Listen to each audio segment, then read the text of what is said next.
Welcome to BNEWS Weekly. I'm Phil Gallagher along with BNEWS Director Rich Hosford, BNEWS reporters Tad Stefanak, Chris Flaherty, and Robert Paris, John Vias with the weather, and Gretchen Carey with the community calendar. Thank you for joining us. After a year of canceled events, Burlington residents were able to gather this past Sunday to celebrate Independence Day and honor all frontline workers and first responders with the town's 4th of July Committee's rolling rally. BNEWS reporter Chris Flaherty spoke to committee members and rally participants on celebrating the holiday together again as a community. Let's have a look. The spirit of Independence Day was flowing down the streets of Burlington once again, as the 4th of July Committee put on a rolling rally in lieu of a traditional parade. To maintain social distance from spectators, participants stayed aboard floats and vehicles instead of marching. After the cancellation of last year's parade, the committee was determined to commemorate the holiday once again, despite the ongoing pandemic. We were determined to do something this year despite the COVID.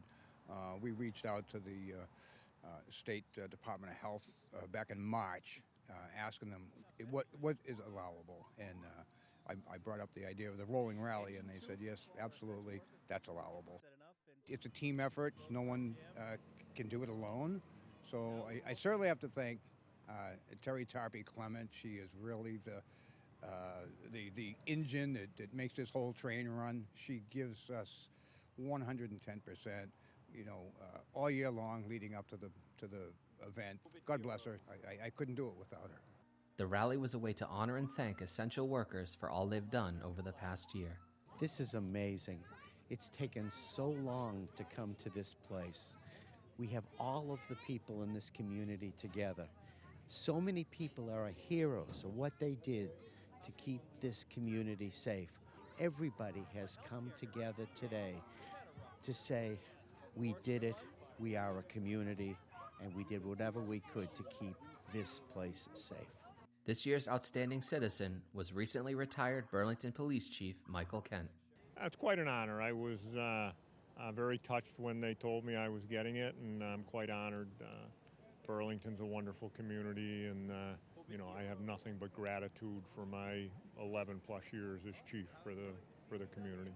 Participants all agreed it was wonderful to have the community together again to celebrate the 4th. I love seeing everybody. I love hearing all the screaming and the laughing. It's been so quiet the last 16, 17 months. It's just great to see everybody. This is a signature event for IAB and Burlington, and we're so happy to be part of it. So thank you. And we missed it last year, so we really are excited. Our kids are excited. The whole community is excited to be here.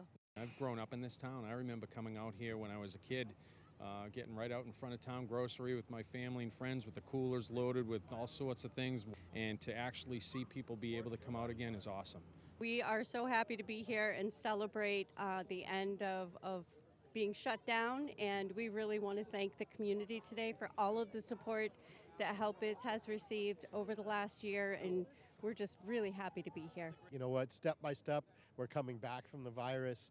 Our community is out, it's visible. Looking forward to seeing people along the parade route, and it's great to see the people who chose to participate this year. It's a little different as a rolling rally, but we're getting back. The people down here were thrilled that we brought some form of normalcy back to Burlington here for July 4th. It's been a long-standing tradition here, even as is smaller than what we usually bring. I still think it was important that we had something for the people to enjoy. Stay tuned to BCAT for our full coverage of the 4th of July Rolling Rally, hosted by Mike Espejo and Chris Rose, and for a special episode of Linda McNamee's Something to Talk About, where Linda and myself ride through the rally aboard the Something to Talk About float. Until next time, this is Chris Flaherty for BNEWS Weekly. The Burlington Police Department welcomed 2 new members to their ranks on Monday night.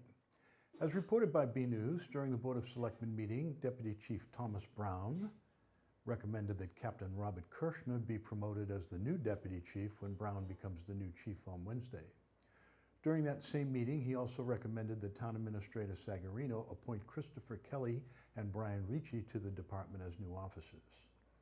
Town Administrator Sagarino appointed Christopher Kelly and Brian Ricci to the department as new officers at the recommendation of Chief Thomas Brown, and the board voted unanimously to waive the standard 15-day waiting period on new hires.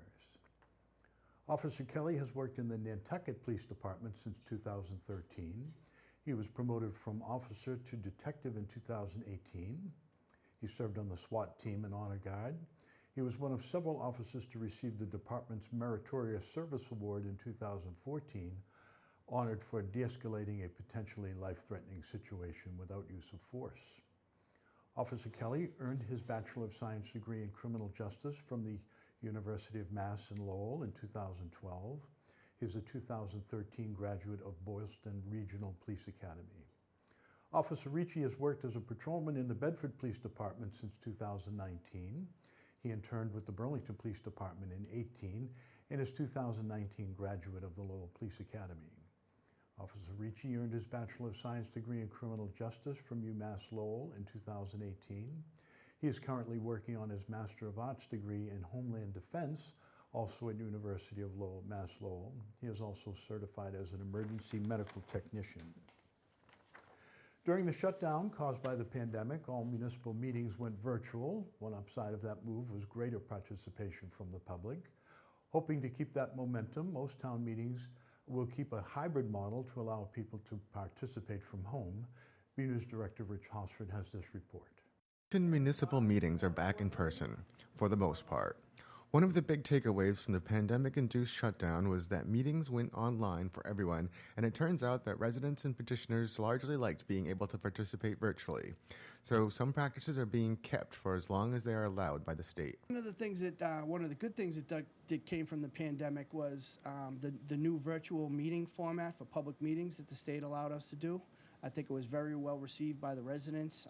I think that public participation in meetings townwide really improved dramatically over the pandemic, and I think a lot of that was due to the ability to tune in and participate in a meeting from home. After Governor Charlie Baker signed a bill extending virtual participation in meetings, the town began setting up meeting spaces for hybrid use. The state recently extended our ability to have a virtual component to our public meetings, and I know that most of the major boards have already come up with a hybrid system. We purchased some computer equipment that would allow us to have an in-person meeting but still maintain a virtual component to the meetings, and so far so good. It seems to be very well received. Finally, along with residents, businesses and other groups, some of which are located out of state, enjoy being able to be beamed into the meeting room rather than getting on a plane. This has really helped with boards such as Planning or Board of Appeals, who sometimes have to have proponents from out of town, that they can actually have access and participate at a better, higher level than previously. Burlington being Burlington, we're a center of commerce, so many of the entities that operate here in town, many of the businesses have out-of-state ownership, out-of-state, legal counsel. So the virtual participation has also been a huge benefit to residents and businesses out of state that want to be able to bring forth a matter to one of our boards or committees, and to be able to participate in those hearings much in the same way that they would as they were in person, I think is a big benefit to our business community as well. From our BCAT studio and town hall, I'm BNews Director Rich Hosford. A new restaurant offering teriyaki bowls, which they say feature fresh, high-quality ingredients, is looking to open in Burlington. Teriyaki Madness has filed paperwork with the Burlington Planning Department to open in the Burlington Marketplace at Burlington's 68 to 110 Burlington Mall Road in the former Upper Crust Pizzeria space. Teriyaki Madness has franchise locations throughout the country, but this location will be the first in New England. The food is mostly meal bowls featuring a choice of meat with vegetables and a side of either rice or noodles. The menu offers fresh Asian-style meals which are customized at the request of each patron. That's what the cover letter says. The letter also states the restaurant will feature delivery, takeout, and in-person dining. The application is scheduled to be before the Planning Board on Thursday, July 15th. Sam Karam, a mother of three and fitness enthusiast, decided to pursue an ambitious goal and enrolled in the Ms. Health and Fitness Contest. BNews reporter Robert Paris spoke with her and has this report. Hey everyone, I'm Robert Paris, and we're down here at Varsity Field, where I'm going to be having a discussion with Sam Karam about our fitness fundraiser contest. Burlington resident Sam Karam decided to step out of her comfort zone and try something new, the Miss Health and Fitness contest. So I'm in this contest. It's called Miss Health and Fitness. I signed up because it showed up on my feed, and I'm obviously like a very active person, so I do a lot of jump rope, I do inline skate, anything like interesting when it comes to exercise I'm into. Then I realized it's kind of like this marathon of a contest. Like it's not like a week long, it's like I think it's 6 weeks, 7 weeks long, and there's different groups, and you have to stay in the ranks every week within the groups. So that's kind of like the part of the contest I was initially concerned with. Participants got an opportunity to choose a charity. Karam went with the Wounded Warriors Project. So it's Wounded Warriors. They design houses for people that have sustained injuries. So there's people that come back from doing service with all different types of injuries that actually make it so it's hard to live in a regular home. Like they might need a ramp to get into their house. So this charity, I just think it's such a good cause to give support and give back to a group of people that gave so much. Sam always finds the time to exercise throughout her busy life. I work from home, first of all, so that definitely helps. And I have 3 kids. So I have to kind of juggle the kids, getting them where they need to be, and work. So every morning I get the kids off. I usually in the summertime now, I skate. I'll go around Horn Pond from my house. So it's like a 35 minute skate. And then I'll go into Planet Fitness and I'll lift weights. I just started lifting weights a lot more because I tore my hamstring in February. There is still time to help support Sam during the fundraiser. So the voting is on Miss Health and Fitness website. It's Miss Health and Fitness -2021-Sam/Karam. So it's a hard thing to show people where to vote, but that's where you would have to go.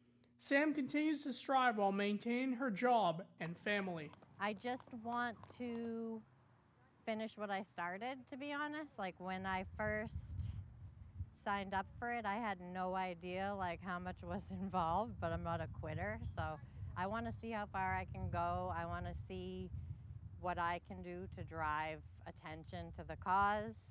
And I know the chances of winning are very, very slim. For me, it's more about the journey and the message than where I end up. From Varsity Field, I'm Robert Paris for BNEWS Weekly. Looking for a rewarding job that will allow you to help others as you take in a paycheck? Look no further than Burlington's premier charity organization. People Helping People is looking for a new food pantry manager. People Helping People's purpose is to establish and sustain a community-wide effort to help meet the basic needs of residents of the town, thereby strengthening the community as a whole, as the job posting states. The position is full-time and reports to the director of the organization. Salary is commensurate with experience. Responsibilities include placing orders for food and supplies, ensuring volunteers are lined up to transport, receive, record, date check, organize shelf orders and donations, and keeping inventory up to date, among others. 1 to 3 years of experience in a food pantry is preferred. Proficiency with Microsoft Word and Excel is required. The candidate must be able to lift up to 50 pounds, have a commitment to non-discrimination, sensitivity, and respect for all people, and the ability to interpret food pantry policies and state and local guidelines. For a complete list of responsibilities and qualifications, check out the full story on our website at bcattv.org. Excuse me. A team of students is representing the state in an international competition, is asking for the community to step up and participate in a fitness-related challenge. The students are part of the robotics team, the Beatmasters, and they are raising funds for the Challenged Athletes Foundation to provide adaptive sports equipment for people with physical challenges. They say they now have the honor and privilege to represent Massachusetts at an international championship in Sydney, Australia in July of 2021.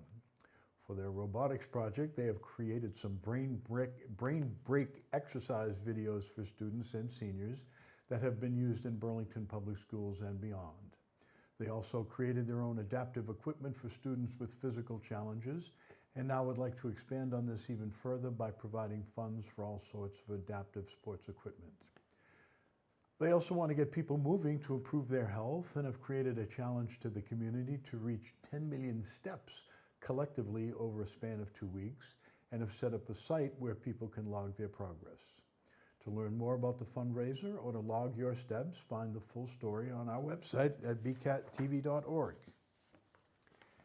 The Cummings Foundation has begun the process for its 2022 grant program and recently held a virtual celebration of its 2021 grant recipients. The foundation is now accepting letters of inquiry for 2022 grant cycle. The application process will culminate with 140 local nonprofits sharing in $25 million. 100 organizations will be awarded $100,000 each. In addition, 40 organizations that have previously received $100,000 grants will be awarded 10 years of funding totaling between $200,000 and $500,000 each. According to the letter, the window to submit a letter of inquiry is shorter than in previous years. It will remain open through Friday, August 13 at 5 p.m. The organization also recently held a virtual celebration of the 2021 recipients, featuring hundreds of grant winners, volunteers, and assorted friends of the Cummings organization logging on for a highly interactive evening.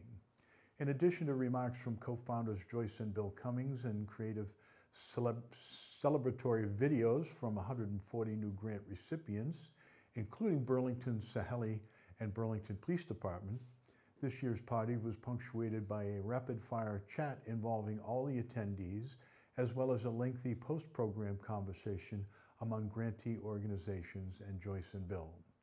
You can find links to apply for a grant and watch the video of the celebration on our website, bcattv.org/bnews. If you are involved in a nonprofit, you want to take a very close look at this. This is a very generous program, although a rigorous approval. Nevertheless, the proof is in the pudding. They've given out millions and millions of dollars. In the latest Eye on Nature segment, gardener Pete Coppola shares the secret of growing your own potatoes from the supermarket and divides lilies so there are plenty for all. Let's take a look.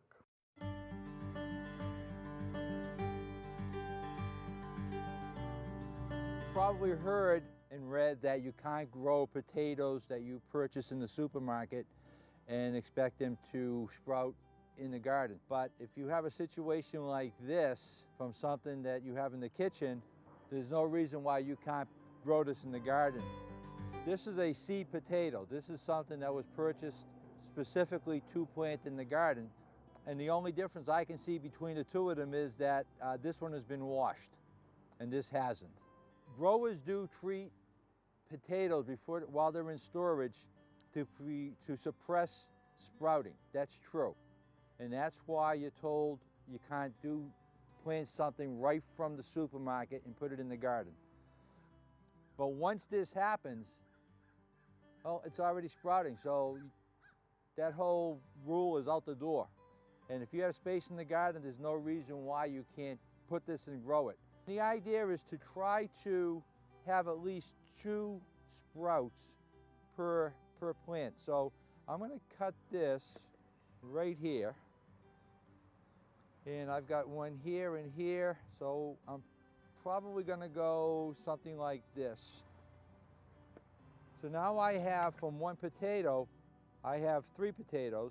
But what I need to do is let this dry for a couple of days. In order to plant, you just dig a trench the width of a shovel, about 6 inches deep. You want to lower the pH of the soil with something like this. This is just a soil acidifier. Spread some of the soil acidifier in there. Work it in with your pitchfork. So now you have a nice base. You set the potato tubers in the soil, work it in a little bit, and then cover it about 2 inches and walk away. As the sprouts come and break through the soil and they grow and grow, then you start backfilling the trench. And after about a month, all of the soil you dug out of the trench will be back in, and you just keep adding. You keep pulling the soil up against the sprouts as they're growing. And then come August, when the plant dies back, dig up the potatoes, you'll have plenty of them. One of the good things about lilies, daylilies, Asiatic lilies, doesn't really matter. You can just about dig these up any time of the year and transplant. I have a situation here where this is the pathway between my yard and my neighbor's yard, and it's just becoming overgrown. So I need to dig out this row of lilies and move them out a little bit further. In the process of doing that, I might as well split them. So the way to do this is fairly simple. You come out about 6 inches beyond the plant and you just pry underneath it.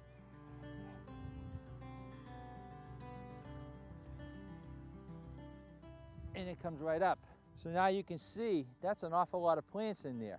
So the easiest way to split it is to take your long handle fork and just press it in, and then take another long handle fork and put it between the same tines and press that in. And then all you have to do is pull and they come right apart. Easy peasy. So if I want to make that a smaller clump, I can do that, or I can just leave it like this. And then all I need to do is come out to where I want to put it, create a new hole, and put them right back in, again, the same height as they were planted originally. And that's it. Now I can just come right down and I have a nice big path to go between my house and my neighbors.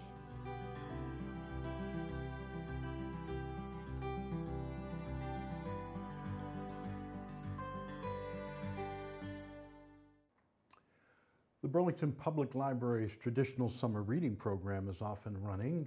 Escape reality is the reading theme. Children from birth through the 5th grade can not only escape reality in a good book, they can spend time in the children's section of the library, which has been transformed into Super Mario Land. The shelves are laid out as if you're in a Super Mario Brothers game, complete with Goombas, piranha plants, mushrooms, power-up stars, and you can even see Mario himself popping out of pipes. Head of Youth Services librarian Amanda Hoag-Lavelli says that although she's not having a kickoff event, they are offering a summer reading sign-up prize to participants. Those who sign up will receive summertime goodies like a sand bucket, water squirter, bubbles, and beach ball. The BPL has a shelf set up with books from the Massachusetts Children's Book Award.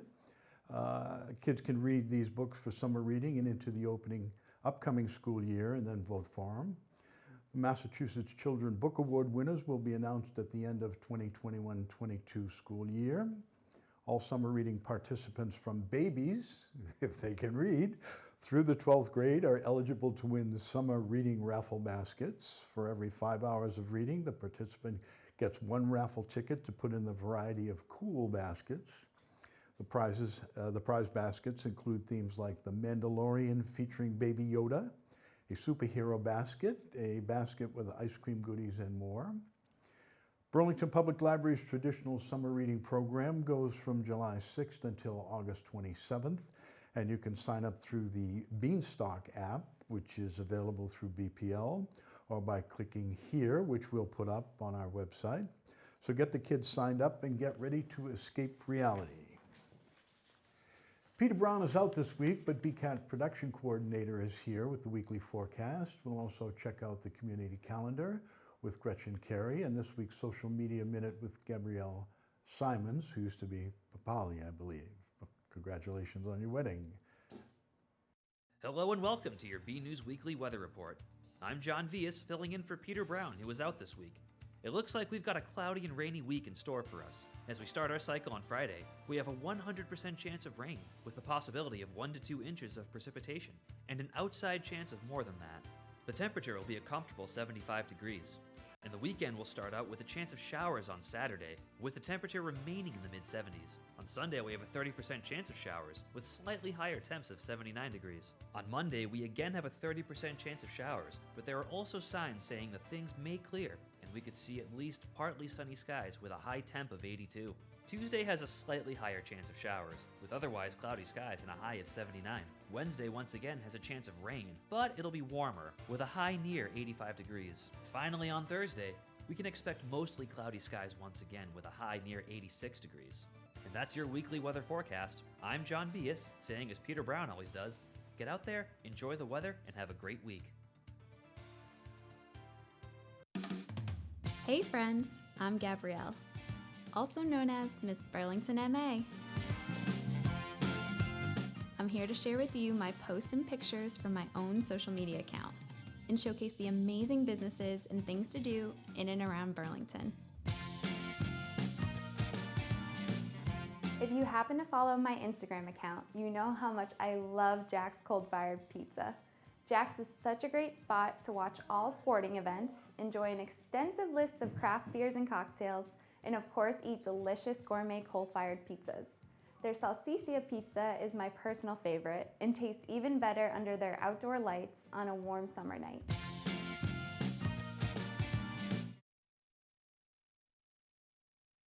Hey everyone, I'm Gretchen Carey and this is your Community Calendar. Enjoy an entertaining performance to start your morning. On Tuesday, July 13th at 9:30 a.m., the Burlington Public Library will be having an event on the Burlington Town Common. Pumpernickel Puppets will come and perform a show. Everyone is welcome and pre-registration is required. To register, go to burlington.org, grab the family, and head to the movies. On Thursday, July 15th at 8 p.m., the Merrimack Valley Pavilion in Tewksbury will be having a family movie night. The movie they'll be showing is Toy Story 3. To get tickets, go to playatmvp.com/drive-in-movies/. Learn how to build a beautiful bouquet. On Friday, July 16th, the Burlington Parks and Recreation Department will be having an event with Given Irwin Florist called Flower Arranging. Everyone is welcome and pre-registration is required. To register, go to burlingtonrecreation.org. I'm Gretchen Carey, and that was your Community Calendar. 6 days of 95-degree weather followed by 6 days of rain. Gosh, don't we love living in New England? Another week, another photo to highlight. This week's photo is nature close-up. It was sent in by Jen Hickey and shows a deer in her Frothingham Road yard that let her walk right up to her for a photo shoot. She said she was very excited to get so close. Thank you for the photo, Jen. We'd like to see your photos. They could be of your summer activities, a family trip, or everyday moments, whatever you think is interesting and want to share with us and with the community. Email your photos to bcat@bcattv.org with the subject line Photo of the Week. And that's it from the news desk here at BNEWS Weekly. I'm Phil Gallagher along with Rich Hosford, Tad Stefanak, Chris Flaherty, Robert Paris, John Vias, and Gretchen Carey. Thank you for joining us.